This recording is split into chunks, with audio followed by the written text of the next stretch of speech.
جب جبریل علیہ السلام کو خدا نے حکم کیا کہ جاؤ جن لوگ جو ہیں وہ بہت طوفان مچا رہے ہیں، زمین پیدا ہو چکی تھی مگر انسان ابھی تک پیدا نہیں ہوئے تھے، تو جنات تھے، جنات نے زمین کے اوپر بڑا فسور اور دنگا فساد مچایا، تو اللہ تعالیٰ نے جبریل کو حکم کیا جا کہ جنات کو برباد کرو، قتل کرو۔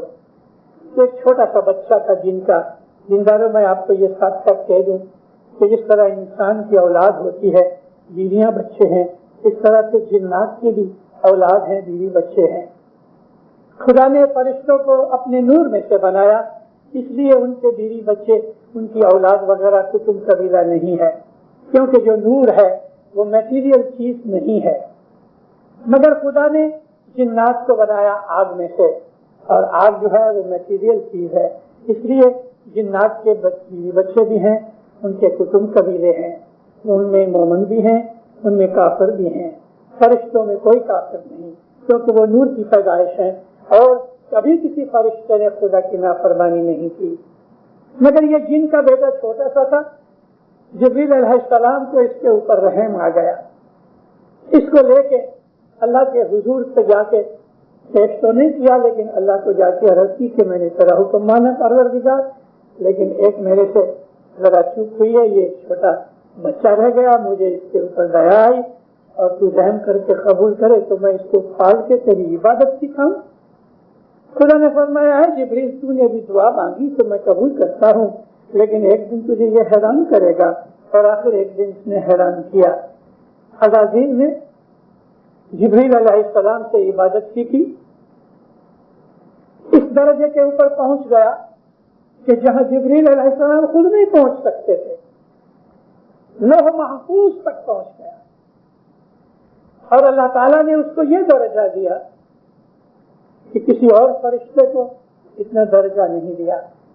اس کو معلم الملکوت کا خطاب دیا، فرشتوں کا استاد بنا دیا اس کو، اور اس درجے پہ پہنچ کے اس کو مغروری آئی۔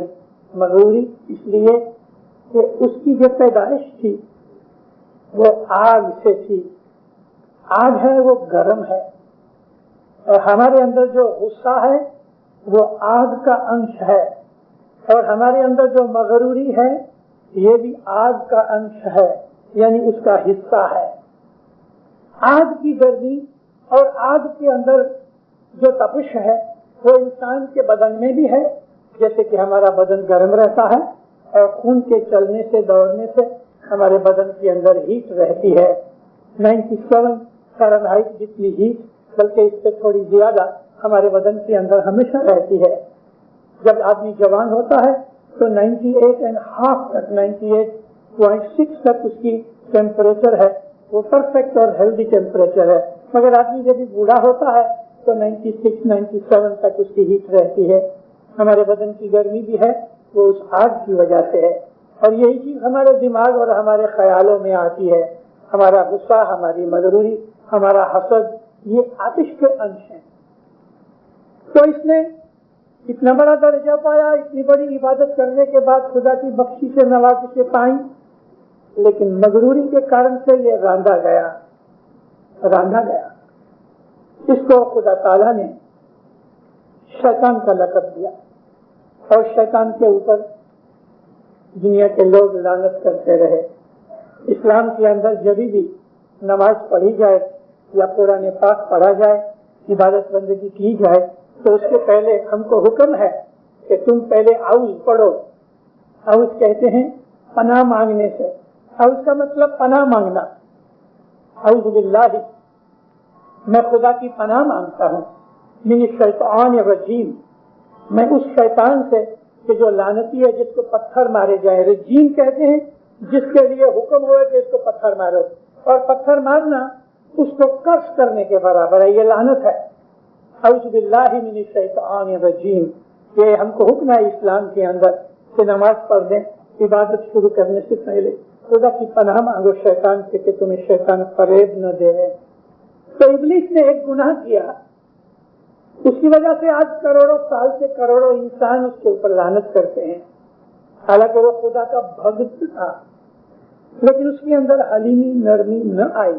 تو میں عرض کر رہا تھا کہ اسلام کا مطلب ہے اپنے آپ کو خدا کے حضور میں سونپ دینا، سبمٹ کر دینا اور اس کی فرمان برداری کرنا۔ خدا تعالیٰ نے انسان کو مٹی سے بنایا، جس طرح جنات کو آگ سے بنایا، فرشتوں کو نور میں سے بنایا، تو ہمارے اندر مٹی کی خصوصیت ہونی چاہیے۔ مٹی کے اندر جو گن ہیں وہ ہمارے اندر آنے سے ہم خدا تعالیٰ کی مرضی کے مطابق زندگی گزاریں۔ دیکھو دیندارو، مٹی جو ہے وہ سب سے نیچی ہے۔ ہم مٹی کو اپنے پاؤں سے روندتے ہیں، مٹی ہمارے پاؤں کے نیچے رہتی ہے۔ اس کا مطلب یہ ہے کہ مٹی جو ہے نا وہ ہمبل ہے، نمر ہے، اس میں حلیمی ہے، نمرتائی ہے۔ مٹی میں تھوڑا پانی ڈالو نرم ہو جاتی ہے۔ مٹی کے گن بہت ہے، مٹی ہر قسم کی گندگی وغیرہ کھا جاتی ہے اور ہم کو بچاتی رہتی ہے۔ دنیا بھر کی گندگی اسی مٹی میں سما جاتی ہے، یہاں تک کہ مردے بھی کہ جو بعد میں ڈیکمپوز ہو کے بانس مارتے ہیں، مٹی اس کو بھی اپنے پیٹ میں لے لیتا ہے۔ مٹی جو ہے، یہ جو ارتھ ہے، یہ جو پرتھوی ہے، یہ ہماری ماں ہے۔ ہم اس میں سے پیدا ہوئے جیسے اپنی ماں کے پیٹ میں سے پیدا ہوئے۔ جو کچھ بھی اس پرتھوی کے اوپر ہمیں دکھتا ہے وہ سب اسی مٹی میں سے نکلا ہے، ایک شکل سے یا دوسری شکل سے۔ ہر چیز، سونا چاندی، ہیرے جواہرات، کھانا پینا، کپڑا، فرنیچر، جو کچھ بھی اس دنیا میں ہمیں دکھتا ہے وہ سب مٹی ہی میں سے نکلا ہے۔ مٹی ہماری ماں ہے، جنم داتا کی طرح ہے، اور کتنی نمر ہے، سب دکھ اٹھاتی ہے۔ ہم اس کو کھیلتے ہیں سپیڈ اور جھینڈے لے کے یا ہل چلا کے اس کے ٹریکٹر کے ساتھ اس کو کھود ڈالتے ہیں، اس کو ہم دکھ دیتے ہیں، اور پھر یہی مٹی ہم کو اناج دیتی ہے۔ اس مٹی میں سے جھاڑ نکلتے ہیں، ان جھاڑوں کو پھل لگتے ہیں تو ہم پتھر مار کے توڑتے ہیں، ہم کو پھل ملتے ہیں۔ ہمیں بہت کچھ سیکھنا ہے اس دنیا کے اندر۔ یہ جو حلیمی اور نرمی ہے، یہ خدا تعالیٰ کی عبادت کا ایک بھاگ ہے۔ نمر بننا، ہمارے مولانا شاہ کریم صلی اللہ علیہ حضرت امام کے فرمان مبارک کے اندر کتنے ہی ایسے فرمان ہیں کہ جس میں خدا تعالیٰ کے اس نور نے ہمیں یہ فرمان کیا کہ تم نمر بنو، ہمبل بنو، تمہارے اندر ہیوملٹی ہونی چاہیے، تمہارے اندر بڑائی اور آپ خودی نہیں ہونی چاہیے۔ یہ ہماری اس مٹی کی جو تاثیر ہے مومن کے اندر ہوتی ہے اور ہونی چاہیے۔ آپ کو یاد ہے جو بڑی عمر کے لوگ ہیں جن کی عمر 50 برس ہو گئی، میں ان کو یاد کراتا ہوں، اس سے نیچے عمر والوں کو شاید یاد نہیں ہو گئے کہ دینداروں، ہم جب نیاز نکالتے تھے پرانے زمانے میں تو سینکڑوں برسوں تک ہم نیاز میں مٹی گھولا کرتے تھے، اس کو گولی کہتے ہیں اپنے گنانوں میں۔ کربلا سے یا امام جہاں حکم کرے اس جگہ سے ہم لوگ مٹی اٹھایا کرتے تھے۔ مولانا علی شاہ ماں باپ، مولانا حسن علی شاہ ماں باپ، یہ دونوں جب اس سندھ میں پہلی دفعہ آئے آج سے لگ بھگ 150 برس پہلے، تو ساکرا نام کا ایک گاؤں ہے جو لگ بھگ مجھے بھول نہ کروں تو 125 مائل کے نزدیک ہے یا 150 مائل ہے کراچی سے ساکرو۔ اس گاؤں کے باہری نزدیک ہی ایک جگہ ہے جس کو دیوار سے باندھ دیا ہوا ہے، بہت بڑا پلاٹ نہیں ہے، اس جماعت خانے سے بھی چھوٹا ہے، شاید اس کا آدھا بھاگ ہو گئے، تو اس کو دیوار باندھ کے دروازہ رکھ دیا گیا ہے۔ مولانا حسن علی شاہ ماں باپ جب ادھر پدھارے تو علی شاہ ماں باپ پیر کے جامع میں فرمان کیا کہ ابھی سے تم کربلا سے مٹی مت منگاؤ گولیاں بنانے کے لیے، مگر یہاں سے مٹی لیا کرو۔ مولانا حسن علی شاہ لکڑی لے کے سارا یہ پلاٹ گھومے اور بعد میں جماعت نے اس کو باندھ دیا۔ اس جگہ کی مٹی جو ہے اس کی خصلت یہ ہے کہ وہ بہت سافٹ ہے، اس کے اندر دانا نہیں ہے، یعنی ریتی کا دانا جو ہے وہ نہیں ہے، کرسٹلز نہیں ہے، وہ ایک دم مکس ہو جاتی ہے۔ تو یہاں سے گولیاں بنا کے ساری دنیا کے اندر بھیجی جاتی تھی، اور جب جھونی گھٹ پاٹ کی ہم دعا پڑا کرتے تھے تو اس کے اندر یہ گولی گھولا کرتے تھے، اور گولی گھولنے کی گرتی صدر الدین نے ایک دعا بھی بنائی تھی۔ پرانی چوپڑی آپ گھٹ پاٹ کی لے کے پڑھو تو یہ ساری دعائیں اس کے اندر موجود ہیں۔ یہ جو مٹی تھی ہم نیاز بناتے تھے اس مٹی سے، بھلے مولا کے حکم سے، مولا فرمان کرتا تھا یہاں سے مٹی اٹھاؤ اور اس کی گولی بناؤ، فرمان تھا کہ گولی کیجیے، تو مطلب کیا تھا کہ یہ مٹی کا نیاز فرمان تھا کی، مگر یہ مٹی کا نیاز کی کہ ہمارے اندر بھی مٹی جیسے گن پیدا ہوئے، حلیمی آوے، نمرتائی آوے، ہیوملٹی آوے، ہم اکثر نہ ہوئے، اریٹیٹڈ نہ ہوئے، مغرور نہ ہوئے، ہمارے دل میں حسد نہ ہوئے. یہ مٹی کی کوالٹیز ہیں. تو یہ نیاز جو تھا فرمان کے کارن سے ہوتا تھا. جنہیں پرانے زمانوں کے اندر جو بڑے بڑے مہنت سادھو رشی منی ہوئے، ان کے جو شاگرد ہوتے تھے، ان کے جو اسٹوڈنٹ اور شیشے ہوتے تھے، وہ بھی اپنے گرو کی رج اٹھاتے تھے. چرن رج. چرن رج کا مطلب پاؤں کی خاک. یہ پاؤں کی خاک ایسا نہیں سمجھنا کہ صرف ہندوستان یا ہندوؤں کی ایک مانیتا ہے. رسول اکرم صلی اللہ علیہ وآلہ وسلم کے زمانے کے اندر ہم کو کتابوں میں سے، حدیث اور سیرت میں سے یہ چیز ملتی ہے کہ رسول اکرم جایا کرتے تھے تو لوگ ان کے جانے کے بعد جہاں پاؤں رکھا ہوئے وہاں سے مٹی لے کے چاٹا کرتے تھے، اپنے بچوں کو چٹاتے تھے. بعض آدمی بیمار ہوتے تھے تو وہاں سے مٹی اٹھا کے اپنے بدن پہ ملتے تھے. اس کو جو رشی منی آگ کی پوجا وغیرہ کرتے تھے یا آگ جلا کے رکھتے تھے، کیونکہ وہ لوگ کپڑے نہیں پہنتے تھے، ننگے رہتے تھے، تو آگ جلایا کرتے تھے ٹھنڈی کے موسم کے اندر. اس آگ کے سامنے بیٹھ کے وہ عبادت کرتے تھے. اور پھر جو ان کے مرید ہوتے تھے یا ان کے شیشے اسٹوڈنٹس ہوتے تھے، چیلے ہوتے تھے، وہ اس میں سے گرو کو عرض کر کے ایک چٹکی لیتے تھے. یہ چٹکی وہ بھبوت کی ہوتی تھی، اس راکھ کی خاک کی ہوتی تھی، اور یہی خاک اپنے بدن پہ ملتے تھے، جس کو کہتے ہیں بھبوت گھسنا. تو یہ جو ہے نا دنیا کی چیزیں، ان کے اندر خاک اور مٹی ہر مذہب کے اندر کسی نہ کسی سوروپ کے اندر انسان کے جیون میں آئی ہے.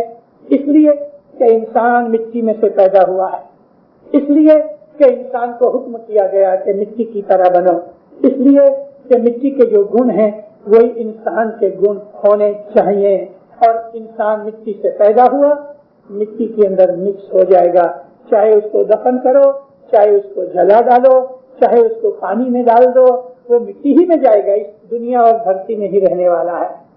تو اس طرح سے خدا تعالیٰ نے یہ جو مذہب بنایا جس کو ہم اسلام دین کہتے ہیں، اس کے اندر یہی چیز ہے، اپنے آپ کو کچھ نہ سمجھنا، اپنے آپ کو ہمبل سمجھنا، اپنے آپ کو نیچا سمجھنا، خاک سمجھنا، اور حلیمی اور نرمی کے ساتھ رہنا. ہمارے اماموں، ہمارے پیروں، ہمارے نبیوں کے قصے کہانیاں ہمارے سامنے بے حساب ہیں کہ انہوں نے دنیا کے اندر وہ تمام باتیں اپنے جیون میں ڈال کے ہمیں بتائیں کہ جو کہنا چاہتے تھے. کسی نبی نے صبر کیا ایوب نبی کی طرح اور سب طرح کے دکھ اٹھائے. کسی نبی نے سولی پہ چڑھ کے قربانی کی، کسی نبی نے مچھی کے پیٹ میں رہ کے دعائیں مانگی، کسی نبی کو کروٹ سے چیر دیا گیا. تو اس طرح سے بہت سے نبیوں نے بڑے بڑے جو دکھ اٹھائے وہ ہمارے لیے لیسن کے طور پہ تھے. نبیوں نے کوئی گناہ نہیں کیا اور نبی گناہوں سے پاک ہوتے ہیں، مگر دنیا کے جو دکھ انہوں نے اٹھائے تو وہ خود ہمارے لیے لیسن کے روپ میں اٹھائے. خدا تعالیٰ کی یاد میں جو اسلام دین کا خاص مقصد ہے، اسلام دین کا خاص مقصد ہے خدا کو یاد کرنا، اس کو ہر وقت یاد کرنا. اور اس یاد کرنے کے طریقے سٹارٹنگ میں یہ ہوتے ہیں کہ جو اسلام میں داخل ہوئے یا ہم بچے کو اپنے مذہب میں اس دین اسماعیلی کے اندر جو اسلام ہی کا سچا سوروپ ہے ہم سکھاتے ہیں. پہلے تو مولا کی شناخت، کوئی فوٹو کوئی پکچر دکھا کے، کیونکہ چھوٹا بچہ نے دیدار تو کیا نہیں اور اس کو دیدار ملے تو ایک وقت دیکھ کے وہ امام کو یاد بھی نہیں رکھ سکتا. تو ہمارے گھروں کے اندر امام کی فوٹو ہوتی ہے تو ہم اس فوٹو کو بچے کو دکھاتے ہیں. 6-8-10 مہینے کا بچہ ہو جاتا ہے، ہم فوٹو کے پاس لے کے بولتے ہیں یالی باپو عرفان کے دائیو کر، یالی باپو محمد کے دائیو کر. اس بچے کا نام لے کے ہم کہتے ہیں. ہر روز دیکھ کے بچے کو یہ چیز یاد رہ جاتی ہے. جب بھی اس کو پوچھو مولا باپا کدھر، تو وہ پہلے فوٹو ڈھونڈے گا. یہ ہمارے اسماعیلی جماعت، اسماعیلی طریقے کی ایک بڑی بیوٹی ہے کہ ہم اس معصوم عمر کے اندر دودھ پیتے بیبی کے اندر ہم اپنے مولا کی محبت شناخت وہ سمجھتا تو نہیں ہے، لیکن کم از کم اس کے دماغ میں ریکارڈ کراتے ہیں، اس کو یہ یاد رہتا ہے یہ مولا باپا ہے۔ 2-4 برس کا، 6 برس کا، 5 برس کا جب تھوڑا سمجھو ہو جاتا ہے اور اس کی خوش نصیبی سے حضرت امام گام میں آوے اور وہ مولا کو دیکھے تو اس کے دل کے اندر یہ امپریشن جو پہلے سے فوٹو کے روپ میں پڑا ہوا ہے، یہ نور کا پروتو یعنی نور کا عکس اس آدمی کے، اس بچے کے دماغ کے اوپر پڑتا ہے، اور یہ بیج بوئے جاتے ہیں امام کی ولایت اور محبت۔ ہمارے اس شیعہ فرقہ اسماعیلی کے اندر علی کی محبت جو ہے یہ ہماری زندگی کا خاصہ ہے، ہماری زندگی کا مقصد ہے۔ دین اسلام، میں نے آپ کو عرض کی کہ دین اسلام یہ ہے کہ اپنے آپ کو خدا کے سپرد کر دینا۔ محبت یہی ہے، اسی کا نام ہی محبت ہے۔ محبت کبھی ڈیمانڈ نہیں کرتی، محبت تو دیتی ہے۔ کیا دیتی ہے؟ خود کو اپنے آپ کو دے دیتی ہے۔ پھر محبت کرنے والا اس کی ملکت کچھ نہیں رہتی، سب کچھ اسی کا ہو جاتا ہے کہ جو اس کا معشوق اور بیلوڈ ہے۔ یہ پالنے والی چیز، سمجھنے والی چیز، اسلام کا جو ایسنس ہے وہ مسلمان نہیں سمجھے۔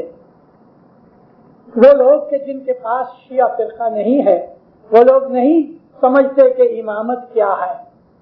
اللہ تعالیٰ آنکھ سے دکھتا نہیں کیونکہ وہ نور ہے، اور ہماری ظاہر کی آنکھوں میں یہ طاقت نہیں کہ ہم اس نور کے جلوے کو برداشت کر سکیں۔ ہم سورج کو نہیں دیکھ سکتے، خدا کو کیسے دیکھ سکیں گے؟ اگر کوئی آدمی آنکھ کھول کے سورج کے سامنے 10 سیکنڈ بھی ایسا کرے اندھا ہو جائے گا۔ ہماری آنکھیں اگر بند بھی ہیں تو بھی ہم سورج کی روشنی کو برداشت نہیں کر سکتے۔ خدا تو نور مطلق ہے، لیکن ہم اس کو جانتے ضرور ہیں کہ وہ موجود ہے۔ اب اس کے ساتھ پیار کیسے کریں؟ البتہ انسان کو بے دیکھے بھی پیار ہو جاتا ہے، لیکن جب وہ پیار دیکھتا ہے تو مکمل اور کمپلیٹ ہوتا ہے۔ سن سن کے بہت سی چیزوں کے اوپر ہماری پسند آ جاتی ہے۔ ہم کسی کا بخان اور تعریف سنتے رہیں تو اس آدمی کو دیکھنے کے لیے دل چاہتا ہے، پھر بھلے وہ کوئی سائنٹسٹ ہوگا، یا مان لو کہ وہ کوئی ایکٹر بھی ہے، یا کوئی اسپیکر ہے، یا کوئی بھی ہے۔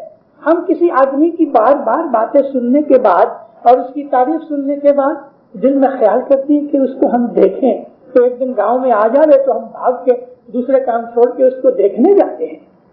اگر ہم اس کو پہلے سے پیار کرتے ہیں تو دیکھنے کے بعد پیار بڑھ جاتا ہے۔ بار بار اللہ کا نام لینے سے اللہ کی محبت پیدا ہوتی ہے۔ رسول اکرم نے یہی تو بات سکھائی۔ میں نے بہت دفعہ اپنی وعظوں میں ذکر کیا ہے کہ رسول اللہ کی سیرت یعنی ان کی لائف پڑھنے کے بعد میں نے اس میں سے یہ چیز نکالی کہ رسول اللہ نے 2 چیزیں سب سے زیادہ فرمائی، 2 ہی چیزوں کے اوپر وزن دیا، 2 ہی چیزوں کے لیے سب کچھ کام کیا۔ ایک تو یہ کہ اللہ کی وحدانیت یعنی اللہ جو ہے وہ یونیک اور الون ہے، توحید جس کو کہتے ہیں، اللہ ایک ہے، 2 نہیں، 2.5 نہیں، 1.5 نہیں، 1.25 نہیں، 1.25 نہیں، آدھا نہیں، وہ بالکل مکمل کمپلیٹ ہے اور اس جیسا اور کوئی بھی نہیں ہے۔ یہ توحید ہے۔ دوسری چیز یہ بتائی علی کی محبت۔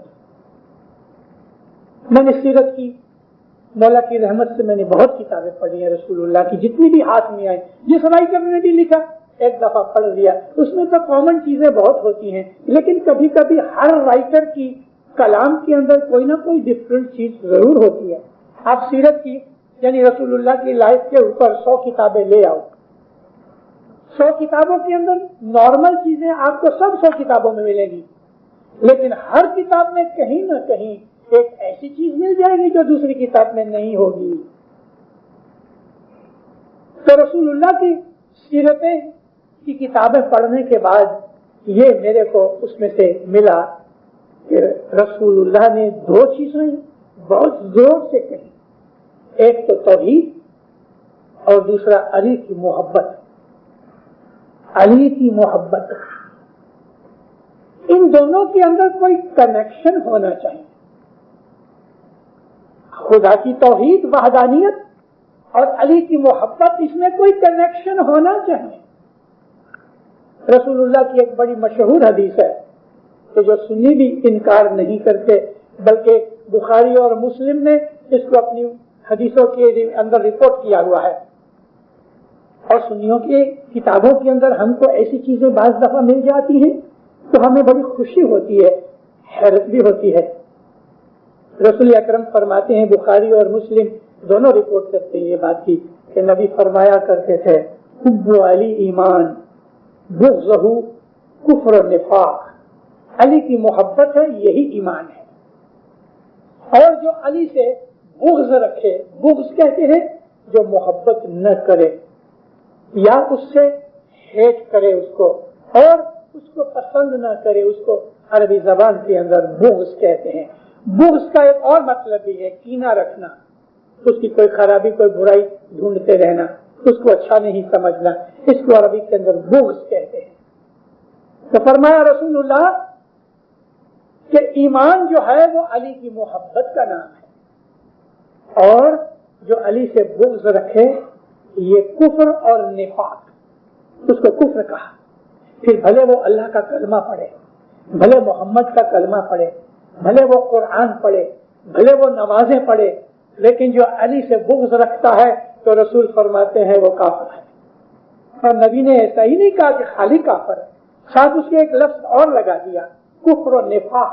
نفاق کہتے ہیں دشمنی ڈالنے کو، دو بھائیوں کے اندر دشمنی ڈال دے اس کو نفاق کہتے ہیں، ڈیوائڈ کر دے اس کو نفاق کہتے ہیں، جھگڑا کر دے اس کو نفاق کہتے ہیں، اور سچائی کو چھپا دینے کو بھی نفاق کہتے ہیں۔ تو رسول اللہ فرمایا علی سے محبت جو ہے یہی ایمان ہے، اور علی سے جو بغض رکھے وہ کفر و نفاق ہے۔ بڑی مشہور حدیث ہے، لیکن کتنی اچھی سچائی ہے اس کے اندر۔ یہی تو چیز تھی جو اصل چیز ہمارے اسماعیلی پنتھ میں آئی، اسلام دین جو رسول اللہ لے کے آئے۔ کم بختی ہماری یہ ہے کہ دنیا بھر کے 1 بلین مسلمانوں نے رسول کا دین سمجھا ہی نہیں، رسول کے دین پہ فالو ہو ہی نہیں رہے۔ صرف نماز پڑھ لینے سے اور رمضان مہینے کے تھوڑے روزے رکھ لینے سے انہوں نے سمجھ لیا کہ ہم تو مسلمان ہو گئے، لیکن اسلام، اللہ فرماتا ہے محمد ان عربوں کو کہو کہ تم نے اسلام قبول کیا ہے مگر تمہارے دلوں میں ابھی تک ایمان داخل نہیں ہوا۔ اصل حقیقت جو رسول اللہ جو سکھانے آئے وہ تھوڑے آدمیوں کے پاس ہی رہی، کیونکہ باقی سب سمجھنے کے لیے تیار نہیں تھے۔ یہ سمجھنے کے لیے آپ کو نبی کریم سے پہلے 100 برس کی ہسٹری پڑھنی چاہیے، تب آپ کے دماغوں میں یہ چیز جائے گی، اور اسماعیلی مذہب کو جاننے کے لیے رسول اللہ کی ہسٹری پڑھنی چاہیے۔ ہمیں اس کے بغیر اپنے مذہب کو سمجھنے میں آسانی نہیں ہوگی۔ اسی لیے تو صدر جی نے فرمایا کہ حاضر امام کی شناخت بھی تمہیں تب ملے گی کہ جب تم نبی محمد کو جانو گے۔ جی نبی محمد بوجھو بھائی، سر پہ ہاتھ لگا کے میں سلام کرتا ہوں، اور ہونٹوں کو ہاتھ لگا کے میں نبی کے پاؤں کو کس کرتا ہوں۔ یہ رسول اللہ کے زمانے سے حالت چلی آئی۔ ہم اسماعیلیوں کو ہمارے باپ داداؤں نے، پیروں نے یہ سکھایا۔ آج کل کے بچے اس چیز کو سمجھتے ہی نہیں۔ جب ہم پیر کا یا امام کا نام لیتے ہیں تو ہم اس کو سلام کرتے ہیں۔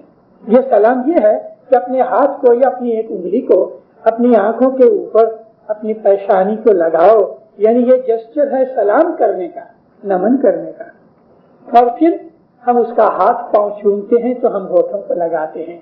یہ ہمارا طریقہ ہے کہ پہلے اس کو سلام کرو پھر اس کے پاؤں چومو۔ ہے جی نبی محمد بوجھو بھائی، تو تمہیں پامو امام، مشرک من تو کافر کہیے، مومن دل قرآن الہی بھید تنتو نام لیجے۔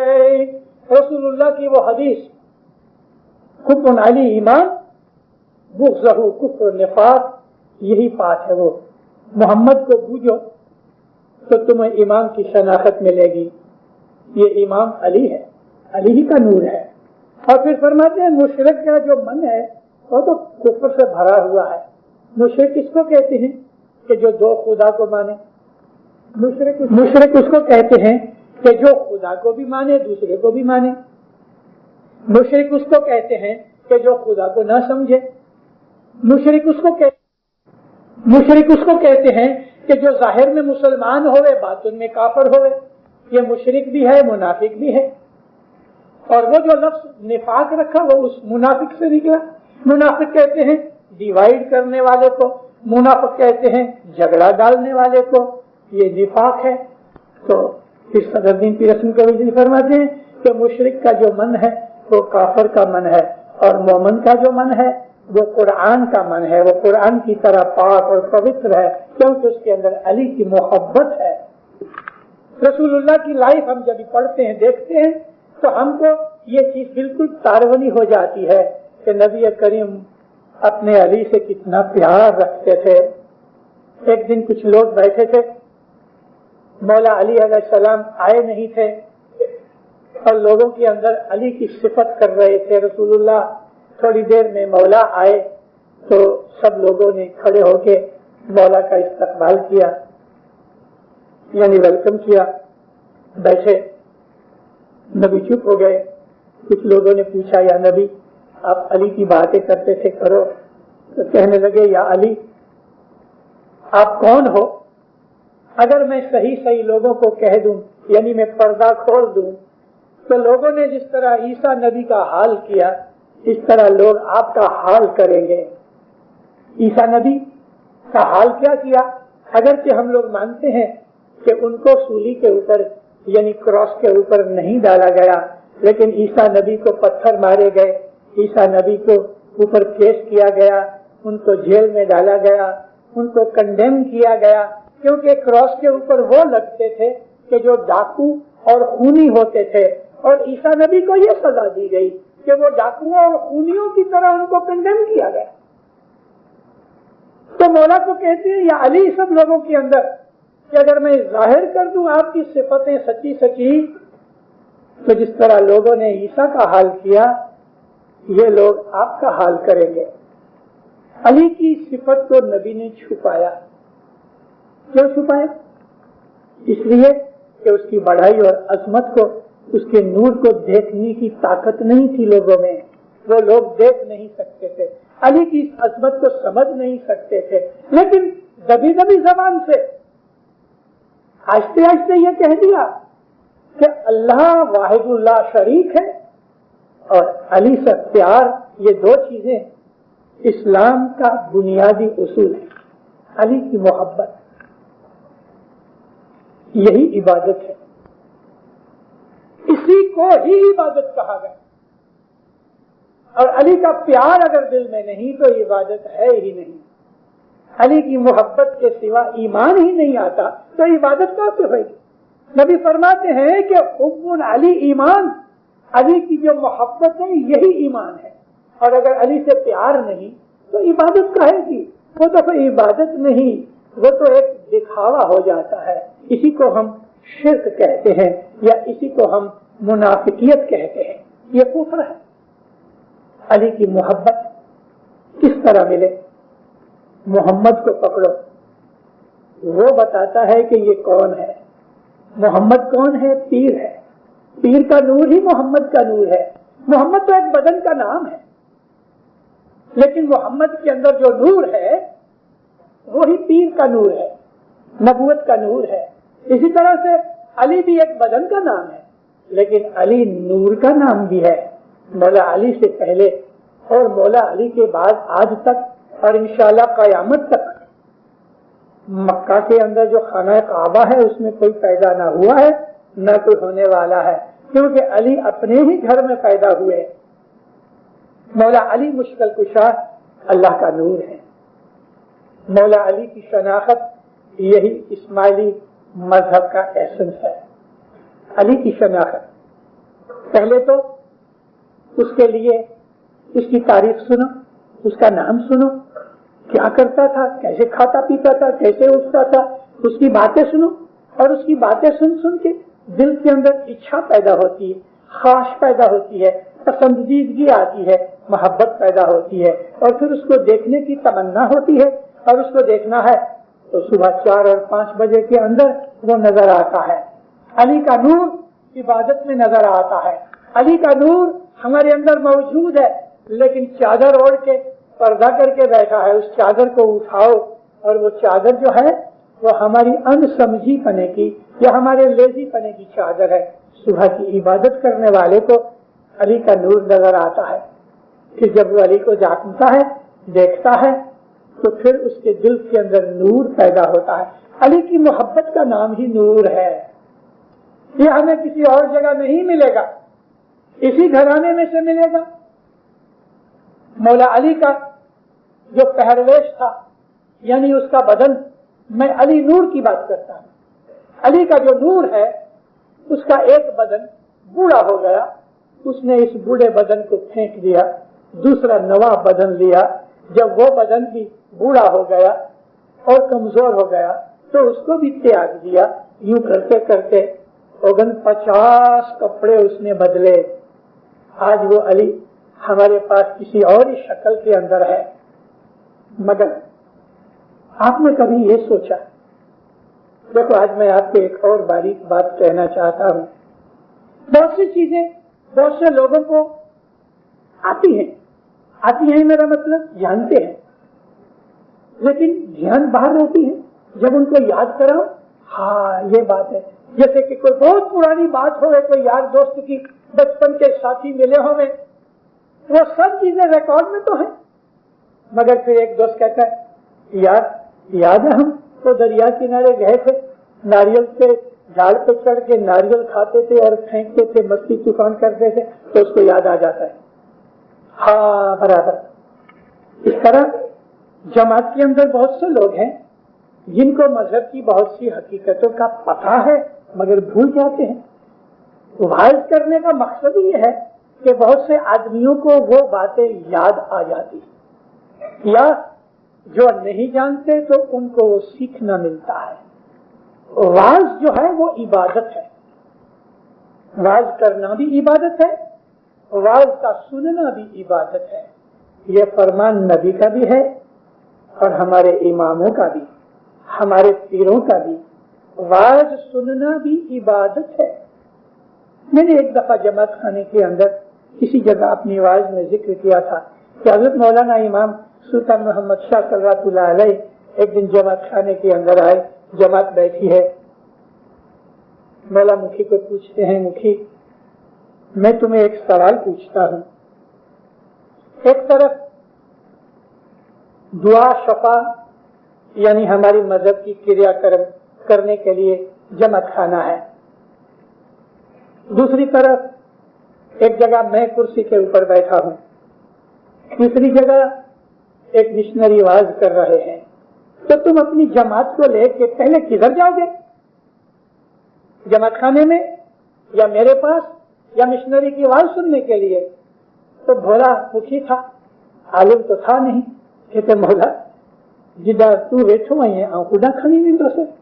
مولا فرمایا نہیں مکھی ایسا نہیں کرو، پہلے اس کو جہاں مشنری آواز کرتا ہے وہاں لے کے جاؤ تاکہ وہ علم سیکھے اور اس کو سمجھ آوے کہ وہ عبادت بندگی میں کیا عمل کرے گا، پھر عمل کرنے کے لیے جماعت خانے لے کے جاؤ، اور جب وہ عبادت کرے گا تب وہ اس لائق بنے گا کہ میرا دیدار کرے، پھر اس کو میرے پاس لاؤ۔